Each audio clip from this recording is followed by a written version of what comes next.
I'm here with Jordan Clark for our pre-match interview. Today, Jordan, we've got Epsom Ewell at home in the league.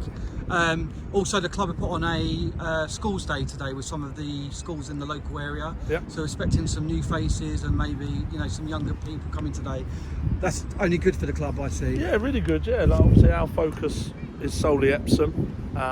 Obviously in the background, what the club are doing to try and grow the fan base and grow the engagement in the community is fantastic.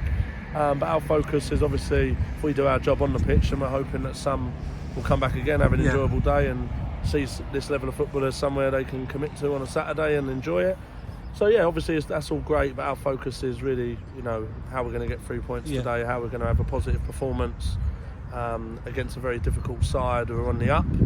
Changing management, a lot of changing players, some very good players when I watched them last Saturday because our game was off.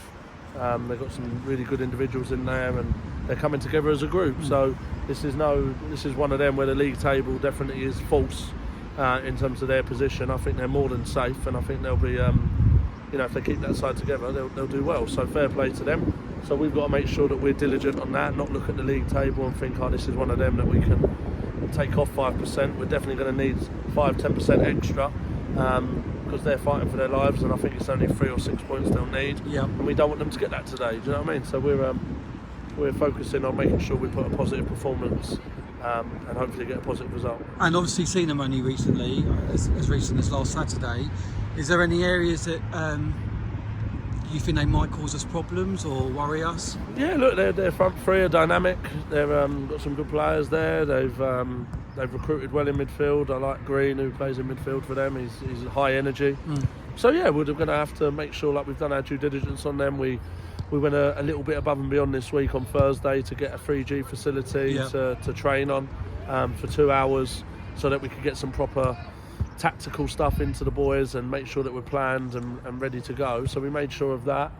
So yeah, we're just making sure we're doing all we can, leaving no stone unturned, making sure the boys had to make a bit of a commitment to the travel on Thursday, but there's only 7 weeks left, Sam, so we just want to make sure that this 7 weeks we can look back on it and go, we gave all we got. And that's all I'm asking for the boys today. Stick to the plan, give all you've got, which they've done over the last 8, even with the loss on Tuesday. We did give all we've got. We just got outdone. They were our kryptonite. If we were Superman, they were our kryptonite.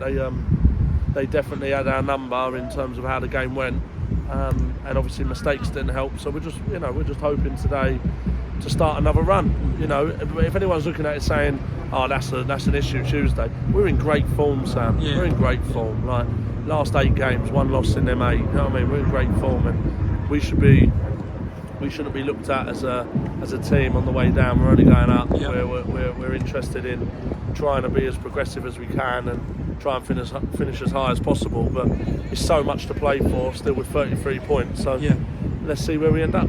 And how is the atmosphere been good this week as well? Like that hasn't really put a damper on the atmosphere. No. It was very much, you just got to call it as you see it. And I said to the boys, like, ultimately we didn't like lack effort or lack any sort of ingenuity or togetherness or anything like that. We were just a silly mistake for their first goal, a weldy from them. We've had 1 or 2 where we probably could have done a bit better with, so it was just one of them. It just weren't our night, and credit all goes to Camberley, like I said before. So yeah, we just don't want to give another team a chance to get any credit. Like they're gonna be at it, and we've just got to make sure that we win our duels and that we're better than them.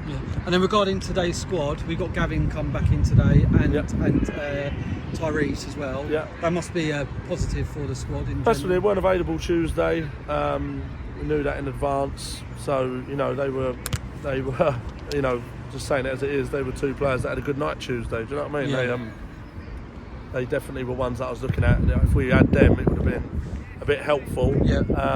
So yeah, like T's obviously been a mainstay in our team all year and played his part massively. Gaffers, been here all season and has played a huge part as well, and he's coming in to do a specific role today, and it's his old team as well. That's where we signed him from, so that mentality bit is important, and I do think that plays a part in my decision making there, because he'll have a little bit more that he wants to do, and just psychologically it's just how it works, and the type of character he is, he won't want them to get one over him, and so it's just a bit of psychological picking, a bit of freshening it up, and a tactical one as well, because we're looking to do something slightly different. Yeah. And then regarding players' injuries and stuff like that, Yeah. Ethan obviously got injured on Tuesday night. Yeah. He's in the squad and passed a fitness test. Yeah. Keats had a bit of a knock. Didn't actually come on Tuesday, but Yeah. he hasn't passed the fitness test today. Yeah. So he's out of the squad. Good to see Luke back in the squad today. Yeah. He's on the bench, but Yeah. good to see that he's making that progress Yeah, and that yeah, recovery. Also, a bit of a freaky injury with Tom Yeah. in training. Yeah.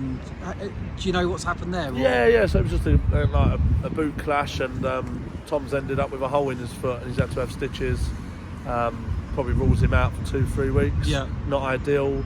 Not ideal for Tom. Not ideal for us. I thought he was playing well. Yeah. You know, he's a goal threat for us. So that's not ideal.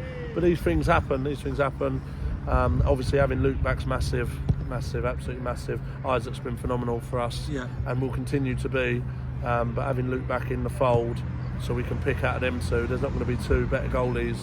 Probably, this level above. Yeah. They're very good for their age. They're young goalies, and they're both going to have great careers. So we've got really good options there.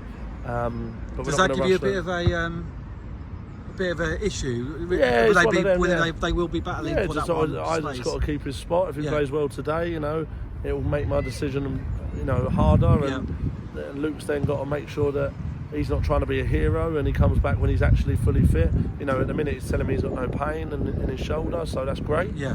But these things, players, I don't always believe them, Yeah. and I just mean that nicely, because I know Luke as a character, he wants to play. Yeah. But I've got to make decisions that are right for the team, and Isaac's done phenomenal, so I'm not going to rush that one at all. It's probably still 2-3 weeks for me. Yeah. So Isaac's got a big part to play, and if he continues to perform well, why on earth would I change it? Yeah. If we've got a winning team. So onwards and upwards, Sam. That's what it is. Fresh minds, fresh mentality, totally new game, great atmosphere, great weather. Yeah. Let's Hopefully play some 3 football. points. Let's play some football. Cheers, George. Cheers, Bye. mate.